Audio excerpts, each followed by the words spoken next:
نحمدہ ونصلی علی رسولہ الکریم اما بعد فاعوذ باللہ من الشیطان الرجیم بسم اللہ الرحمن الرحیم۔ السلام علیکم ناظرین، ایس کے بی روحانی پروگرام میں ہوں آپ کا ہوسٹ رانا ظفر حسین۔ ناظرین گرامی، آج کی ویڈیو میں ہم آپ کو سورہ گرہن 4 دسمبر 2021 کے بارے میں بتائیں گے۔ آج کا علمی پروگرام حصول علم اور حصول حاجت کے لیے ایک صدقہ جاریہ ہے، اس لیے تمام تر سننے والے افراد سے ہم توجہ کی بھرپور گزارش کرتے ہیں۔ ناظرین گرامی، زمین جب سورج کے گرد اپنا ایک چکر مکمل کر لے تو اسے ایک دن کہا جاتا ہے، یعنی ہمارے نزدیک معیار وقت سورج ہی ہے۔ سورج ہی ہمارے لیے دن اور رات میں تمیز کرتا ہے اور ہمیں وقت کا معیار فکر مہیا کرتا ہے۔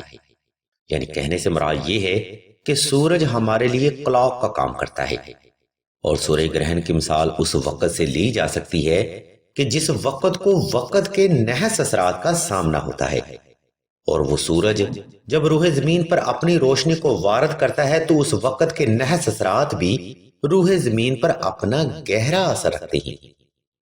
اس لیے حدیث و تفسیر میں آتا ہے کہ جب پیارے آقا سرور کونین خاتم الانبیاء نبی کریم صلی اللہ علیہ وسلم کی ذات مبارکہ سورہ گرہن کو پاتے تو زیادہ سے زیادہ وقت سایہ دار جگہ پر گزارتے، استغفار فرماتے اور نماز قصف ادا کرتے۔ ناظرین محترم، پیارے آقا کا یہ عمل سورہ گرہن کے نحس اثرات کی طرف ایک اشارہ ہے۔ ناظرین گرامی، 4 دسمبر کا سورہ گرہن سال 2021 کا آخری سورہ گرہن ہے، جو کہ روح زمین پر آنے والی تباہی کی طرف ایک واضح اشارہ ہے۔ اس سورہ گرہن کے بعد معاملات زندگی کبھی بھی معمول پر نہیں آئیں گے، بالکل اسی طرح جس طرح سے کرونا کی بیماری کے بعد حالات و واقعات کبھی معمول پر نہیں آ سکے۔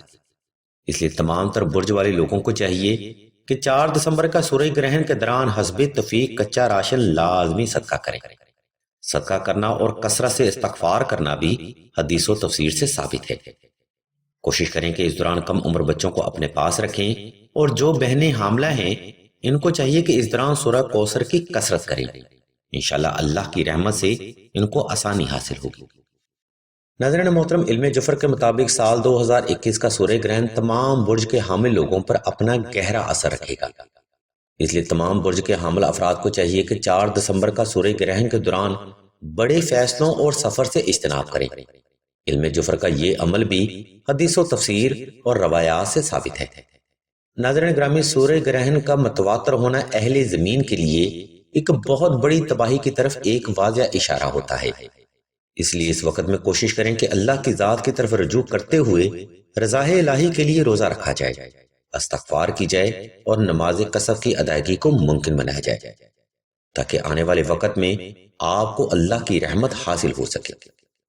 ناظرین محترم، سلسلہ کار بشریہ نے دعا اور اسم اعظم کا سلسلہ بھی شروع کیا ہے۔ اگر آپ دعا میں اپنا نام لکھوانا چاہتے ہیں یا اسم اعظم اپنے نام کے اعداد کے اعتبار سے حاصل کرنا چاہتے ہیں تو کمنٹ سیکشن میں اپنا نام، اپنی والدہ کا نام اور اپنا مقصد بیان کر دیں۔ سلسلہ انشاءاللہ جلد از جلد آپ کو رپلائی ضرور دے گا۔ ناظرین گرامی، ہم امید کرتے ہیں کہ آج کا روحانی پروگرام آپ کو حصول علم کے اعتبار سے پسند آیا ہوگا۔ اگر آپ کو مزید ایسے روحانی اور علمی پروگرام درکار ہوں تو ہمارے اس چینل آن لائن استخارہ آن فون کو سبسکرائب کر کے گھنٹی کے آئیکن کو پریس کر دیں اور آل کے آپشن کو بھی لازمی دبا دیں، تاکہ حصول علم کے لیے کوئی بھی روحانی پروگرام آپ سے مس نہ ہو سکے۔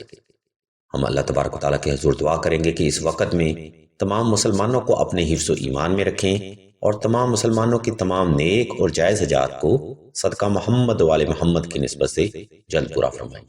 آمین ثم آمین یا رب العالمین۔